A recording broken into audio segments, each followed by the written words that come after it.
Hello children, welcome to aimsindia's online classes. This is biology session. You are watching reproduction, the generating system, part 5. So we have completed the reproduction animals and details of human reproductive system and the childbirth. Okay. So in this video we are going to discuss about the sexual reproduction in plants. Okay. You know, in plants, in your lower classes you learnt about the structure of flower. Okay, just to recall, a flower has commonly 4 parts. So these parts in order from the outer to inner. What are they? Sepals, petals, stamens and carpels. So of these 4 parts, stamens and carpels are the important parts, as these parts take part in sexual reproduction. Okay. The stamens are the male reproductive part, while the carpel is the female reproductive part. So let us discuss more about this sexual reproduction in plants. Are you ready, children? Let us proceed. So far we know that about nearly 2,75,000 species of flowering plants, with a few exceptions, all of them give rise to seeds enclosed in fruits. Most of the plants you are familiar with are mostly flowering plants. Their characters are quite remarkable. The plant size ranges from trees weighing many tons to tiny water plants about the size of a rice grain. Okay.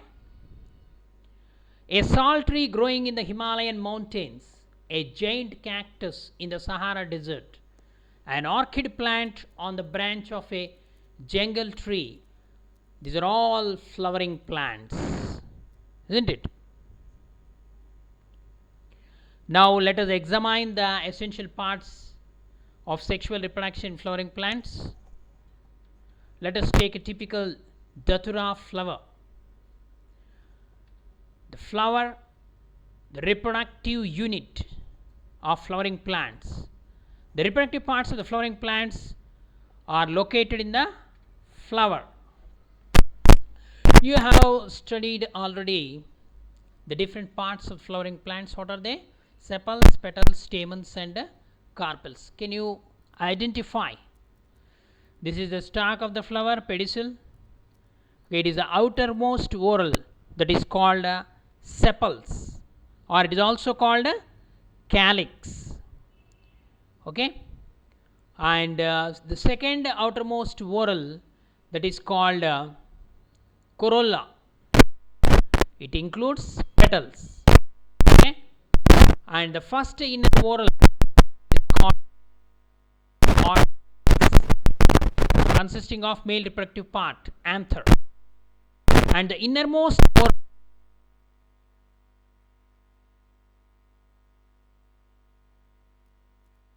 gynoecium.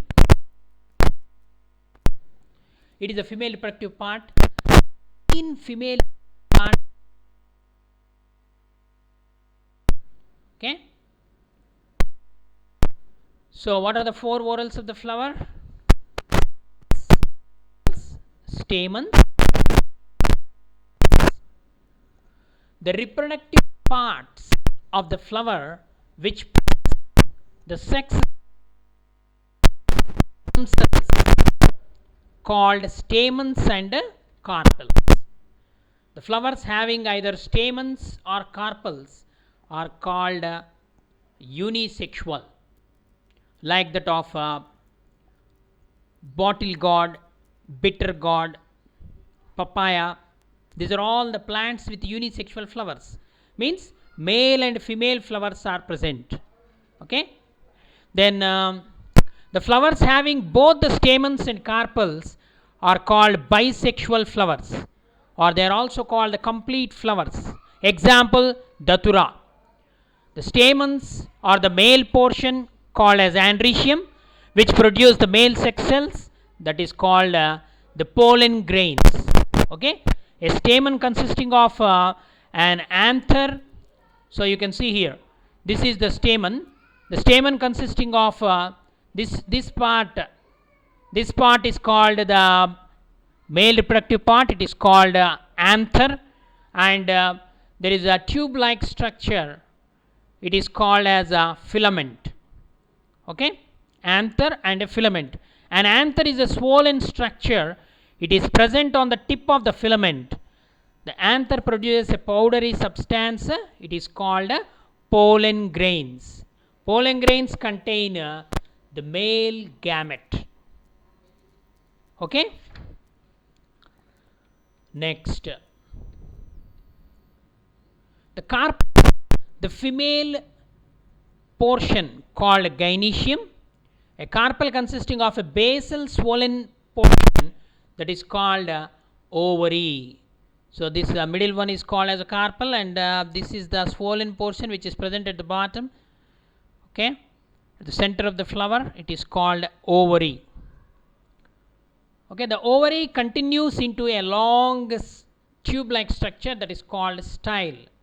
This is called a style, and ends knob-like part. So this is the knob-like part. It is called as a stigma. Okay, the ovary contains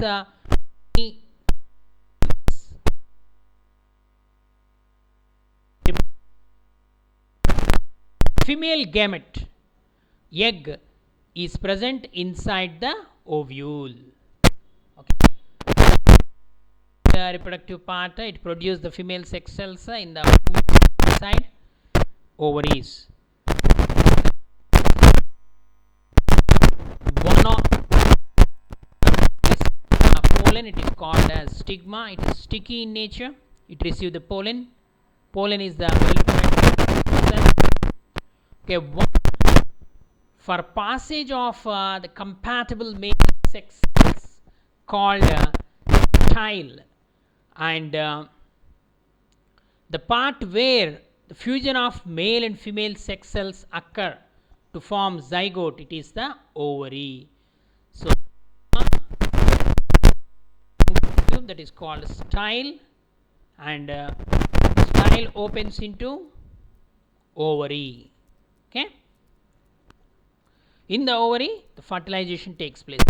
Plants having the flowers where male reproductive cells of stamen of a flower fertilize the female reproductive cell of the carpel of the same flower, it is called self-pollination. So actually, the pollination means the process of transfer of pollen grains from anther to the stigma of a flower. Same flower, it is called as pollination. Of different flowers, it is called as a cross pollination. Okay, the pollination is the transfer of pollen grains from the ripe anther to the stigma.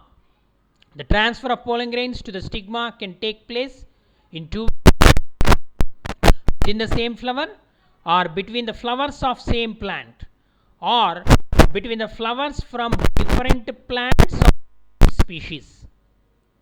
Okay, understand? Same flower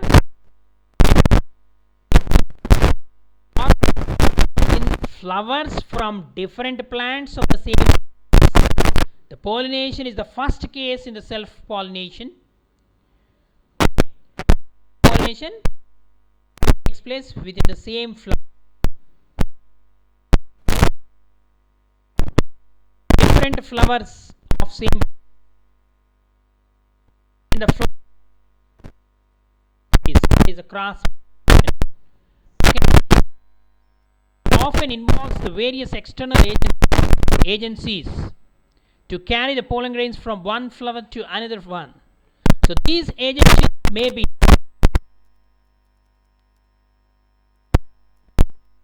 you studied in your lower class.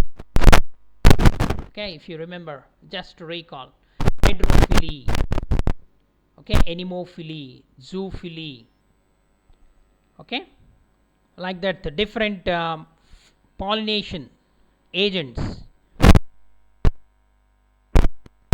When you visit a garden during the flowering season, you observe many butterflies, bees. What are the insects doing there? These insects visit the flowers for selfish, for the or honey. Indirectly, they are helping the flower. Okay, but at the same time, they help in pollination. When an insect visits a flower, the pollen grains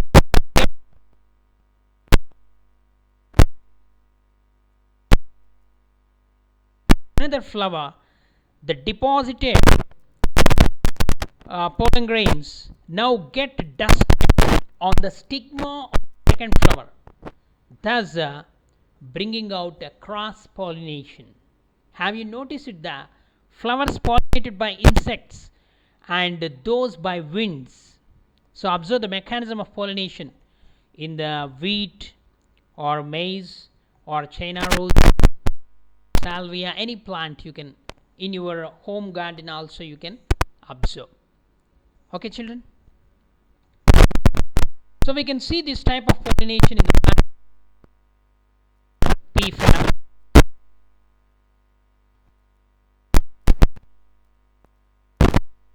Some other plants that are self-pollinating.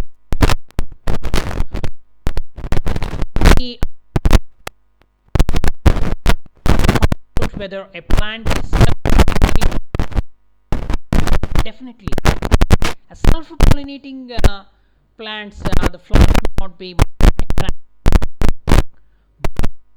Flower which is shows the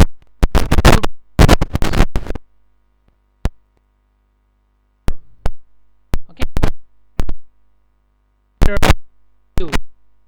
So if anthers are present below the stigma of the carpel, okay, you might you have seen okay in the flowers sometimes the anthers are below the stigma of the carpel. How does the male reproductive cells fertilize the female reproductive cells in the flowers of such plants? By cross pollination, obviously by cross pollination. Okay, so because when the insect visit the nectar in the ovary beneath that, the peduncle, nectar plants are present. So trying to move deep into the flower, it touches the anthers. The pollen gets attached to the body of the insects. Automatically, first it has to touch the stigma. Stigma is already sticky. Pollen sticks to the stigma. Okay. So you have studied in earlier classes how birds the plant as agent. What happens or the male reproductive structure separate flowers? Okay, cross of which pollination takes place and the fertilization. Remember the flowers what we studied in the earlier class.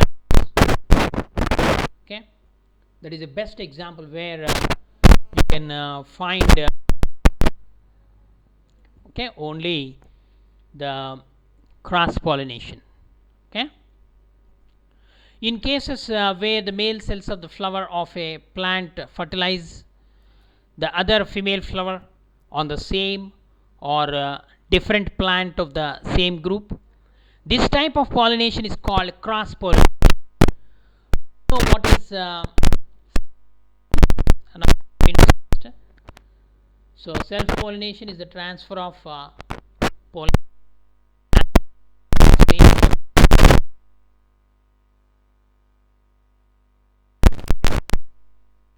It is the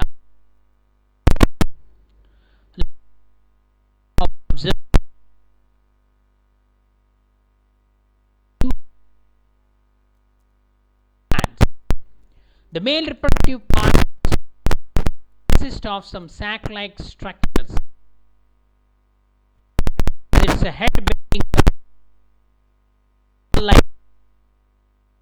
You can easily observe these structures called help of lens. Pollen grain reach the female part, fertilize the egg to form a zygote. Okay, so that is the fertilization, the process of fruit, that is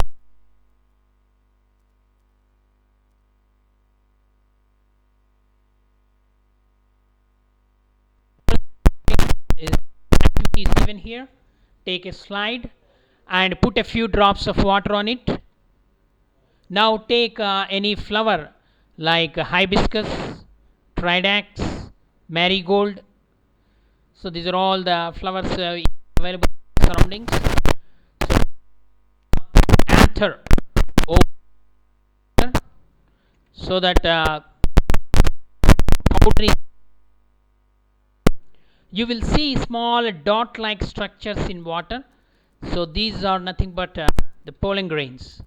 So observe these first under hand lens, then under a compound in the school laboratory. You may also take a permanent slide of the pollen grain from your lab. Observe under microscope, make a drawing of what you observe and compare with the diagram here.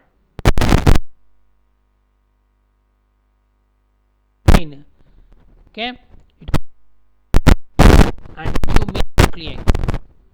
Okay, individual pollen grain. As soon as the pollen of the flower, this pollen tube extends, or a pollen tube is the extension of the germinating pollen grain. It is helpful in the process of fertilization. That's why it is called pollen tube, or fertilization tube also you can call it. Okay. So how many cells in cell?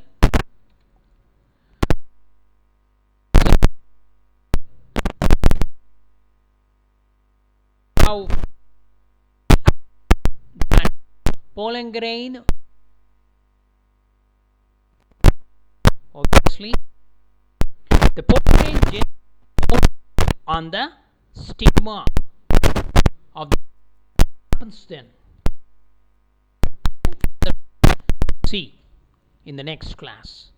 Okay, so here once again you can see. Okay, so in the brief, fertilization takes place after pollination. Shows the process of fertilization. The male gamete carried by the pollen tube formed when the pollen grain germinates. Female gamete, that is the egg, present inside the ovule.